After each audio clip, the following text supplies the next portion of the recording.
بسم الله الرحمن الرحيم فإن خير الحديث كتاب الله وخير الهدي هدي محمد صلى الله عليه وسلم وشر الأمور محدثاتها وكل محدثة بدعة وكل بدعة ضلالة وكل ضلالة في النار. عن ابن عباس رضي الله عنهما قال قال رسول الله صلى الله عليه وسلم حق الولد على الوالد أن يحسن اسمه ويحسن أدبه. رواه البيهقي في شعب الإيمان. حضرت عبداللہ ابن عباس رضی اللہ عنہما سے روایت ہے کہ رسول اللہ صلی اللہ علیہ وسلم نے فرمایا باپ پر بچے کا یہ بھی حق ہے کہ اس کا اچھا نام رکھے اور اس کو حسن ادب سے آراستہ کرے. عن ابن عمر رضی اللہ عنہ قال قال رسول اللہ صلی اللہ علیہ وسلم ان احب اسمائکم الی اللہ عبد اللہ و عبد الرحمن. رواہ مسلم. حضرت عبداللہ ابن عمر رضی اللہ عنہما سے روایت ہے کہ رسول اللہ صلی اللہ علیہ وسلم نے فرمایا کہ تمہارے ناموں میں اللہ کو سب سے زیادہ محبوب اور پسندیدہ عبداللہ اور عبد الرحمن ہے. عن ابن عباس رضی اللہ عنہما قال قال رسول اللہ صلی اللہ علیہ وسلم افتحوا على صبيانكم اول كلمة بلا اله الا الله ولقنوهم عند الموت لا اله الا الله. رواه البيهقي في شعب الايمان. ترجمہ اپنے بچوں کی زبان سے سب سے پہلے لا الہ الا اللہ کہلواؤ اور موت کے وقت ان کو اسی کلمہ لا الہ الا اللہ کی تلقین کرو. یہ 3 حدیثیں آپ کے سامنے پڑھی گئی ہے. ان تینوں حدیثوں کا خلاصہ میں آپ کے سامنے ذکر کرتا ہوں. یہ جو باب ہم پڑھ رہے ہیں کتاب المعاشرتی والمعاملات، معاشرتی زندگی اور معاملاتی زندگی کیسے گزاری جائے اس پر حدیثیں آ رہی ہیں. بچے کی پیدائش پر کیا کرنے چاہیے وہ پچھلے درس میں بات آ گئی.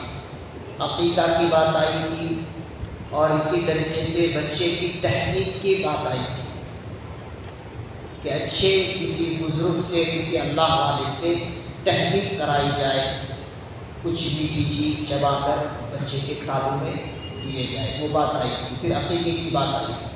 آج بچے کا نام رکھنے کی حدیث آئی ہے.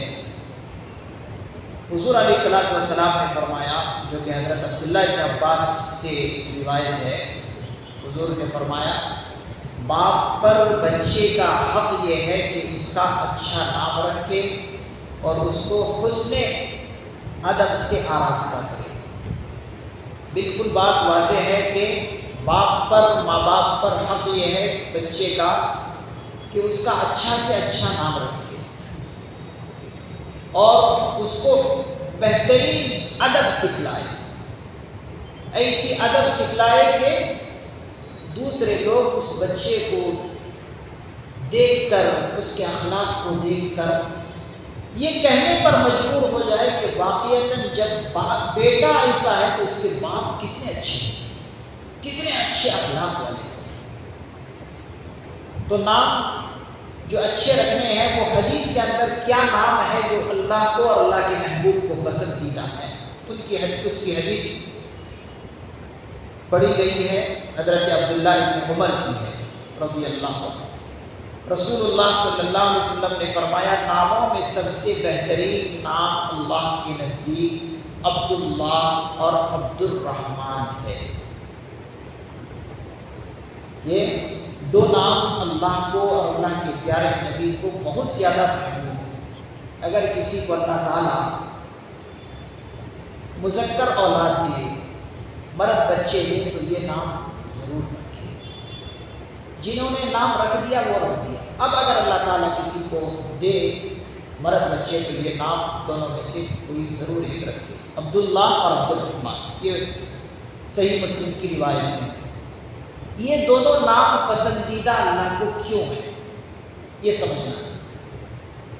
محدثین نظام فرماتے ہیں یہ دونوں نام اللہ کو اور اللہ کے پیارے نبی صلی اللہ علیہ وسلم کو محبوب اس لیے ہے کہ ان دونوں ناموں میں اللہ کا نام آ رہا ہے۔ عبداللہ میننگ کیا ہے؟ ترجمہ ہے اللہ کا غلام، اور دوسرا نام عبد الرحمن، رحمان کا بندہ۔ جیسے اللہ کا نام ہے اللہ ذاتی نام، رحمان بھی اللہ کا صفاتی نام ہے۔ تو میننگ ہوا ان دونوں معنوں میں، ان دونوں لفظوں میں اللہ کی بندگی کرنے والا بندہ۔ ان دونوں کے اندر ناموں میں کیا رہا؟ بندگی کا میننگ آ رہا ہے، اللہ کی بندگی کرنے کا بندہ۔ اب جب بندگی کا معنی ان دونوں لفظوں میں ہے تو پھر اللہ کو کیوں نہ پسند ہو؟ خود اللہ کا نام اس کے اندر آ رہا ہے، پھر صفاتی نام جو کہ رحمان ہے یہ نام بھی آ رہا ہے، اس لیے یہ دونوں نام پسندیدہ۔ اگر یہ دونوں نام نہ رکھ سکے تو پھر محدث نظام نے فرمایا کہ اپنے بچوں کا نام انبیاء علیہ السلام کے ناموں پر، جتنے نبی گزرے ہیں ان ناموں میں سے کسی ایک نام پر اپنے بچے کا نام رکھ دو۔ حدیث میں بھی ہے سمو باسماء الانبیاء، سمو باسماء الانبیاء، نبیوں کے نام پر اپنے بچے کا نام رکھو۔ اب حضور نے تو یہ ارشاد فرما دیا، حضور نے صرف ارشاد ہی نہیں فرمایا، اس پر خود عمل بھی کیا۔ آپ علیہ السلام نے اپنے ایک بیٹے کا نام، جن کا نام ابراہیم ہے، حضرت ابراہیم رضی اللہ عنہ جو بچپنے میں دنیا سے پردہ فرما گئے، حضور کے ہی دور میں بچپن میں ہی انتقال فرما گئے، تو اس وقت حضرت محمد رسول اللہ صلی اللہ علیہ وسلم نے اپنے بچے کا کیا نام رکھا؟ ابراہیم۔ اور ابراہیم کس کا نام ہے؟ ایک جلیل القدر پیغمبر حضرت خلیل جو کہ اللہ کے دوست ہے، حضرت ابراہیم خلیل اللہ کا نام رکھا۔ تو دیکھیے حضور نے صرف ارشاد ہی نہیں فرمایا بلکہ اپنے بچے کا نام بھی ابراہیم رکھا۔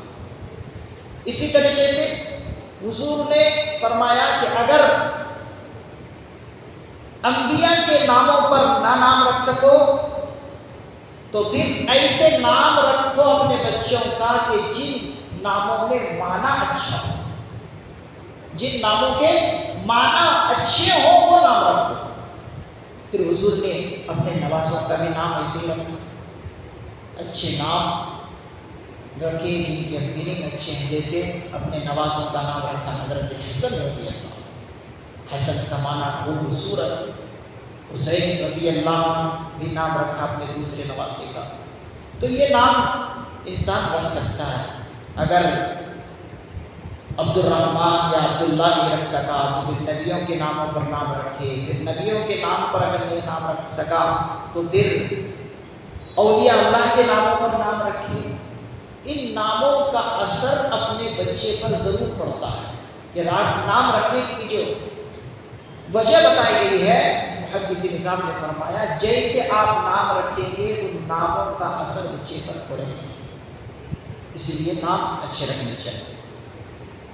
دوسری بات بتائی گئی کہ بچے کو ادب سکھلاؤ، تربیت دو،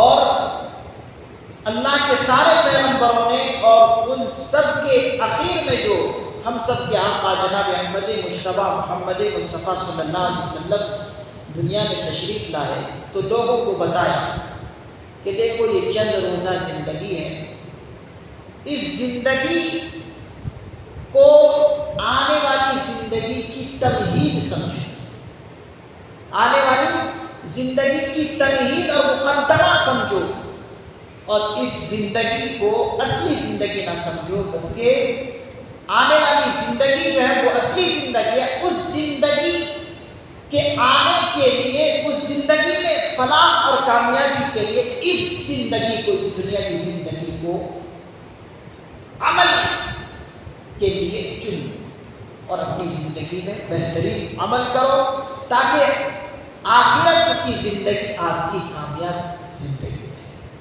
صرف اس دنیاوی زندگی کے ہی فکر میں اپنی زندگی کو نہ گوا دو، بلکہ فرمایا حدیث نظام میں کہ دنیا کے اندر اس دنیاوی زندگی میں جتنے بھی مسائل ہیں، ان تمام مسائل سے خطرناک مسئلہ یہ اور مسئلہ آخرت کا مسئلہ ہے۔ دنیا کے مسئلوں کو یہی مت سمجھو کہ یہی ہمارا آخری مسئلہ ہے، جو کچھ کرنا ہے یہی کرنا ہے۔ فرمایا کہ نہیں، دنیا کے تمام مسئلوں سے زیادہ خطرناک مسئلہ آخرت کا ہے۔ آخرت کے مسئلے کو پہلے بہتر بناؤ۔ ساتھ ہی ساتھ بتایا کہ تربیت کے لیے کہ کس طرح تربیت بچے کی ہو۔ حضور کی حدیث ہے، حضور نے فرمایا کہ جب چھوٹا بچہ ہے جس کو اللہ تعالیٰ صاحب اولاد بنا دے، ان کے لیے ضروری ہے کہ جیسے بھی بچہ بولنے پر قادر ہو، بولنے پر بچہ قدرت حاصل ہو جائے، بولنے کی اس کے اندر طاقت ہو جائے یا زبان کھلنے لگے، تو سب سے پہلے بتایا کہ اس کو لا الہ الا اللہ بلواؤ۔ کیا بلواؤ؟ سب سے پہلے اس کی زبان سے کیا نکلے؟ لا الہ الا اللہ محمد رسول اللہ صلی اللہ علیہ وسلم۔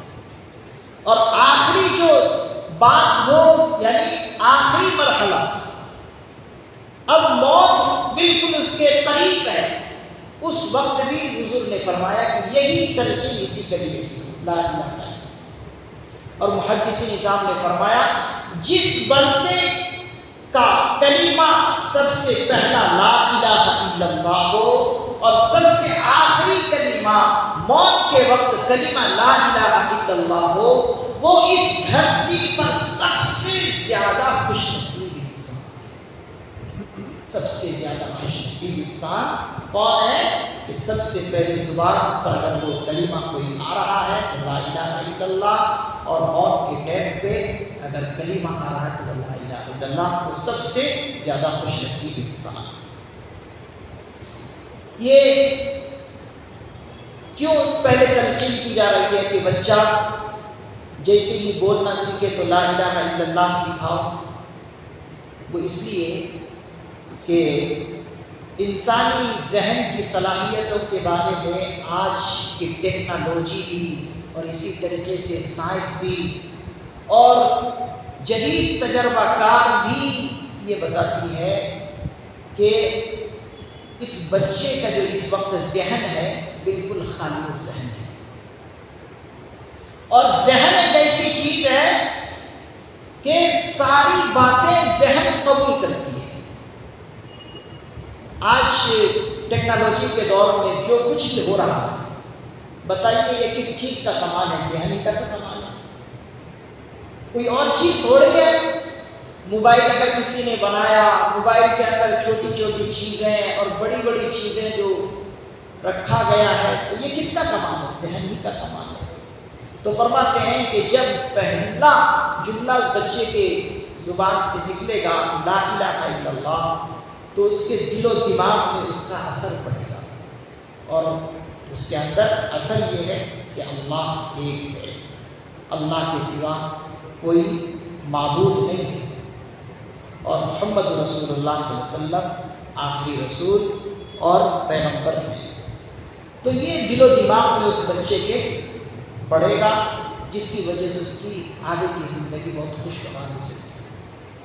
اور ساتھ ہی ساتھ حدیث کے اندر حضور نے فرمایا اکرموا اولادکم واحسنوا آدابہم، اپنی اولاد کا اکرام کرو اور ان کو حسن ادب سے آراستہ کرو۔ اپنی اولاد کا اکرام کرنے کا مطلب حدیث نظام نے فرمایا کہ اللہ نے جو آپ کو اولاد دی ہے، اس اولاد کو عطیہ سمجھو، اللہ کی امانت سمجھو، اور اس امانت کی قدر کرو، اس کا لحاظ کرو، اور اس کو حسب ضرورت اس کی زندگی کے لیے کیا کیا ضرورت ہے ان چیزوں کا اس کے لیے بندوبست کرو۔ ادب اس کے لیے ضروری ہے، اس کو تعلیم ضروری ہے، یہ تمام کی تمام چیزیں دو۔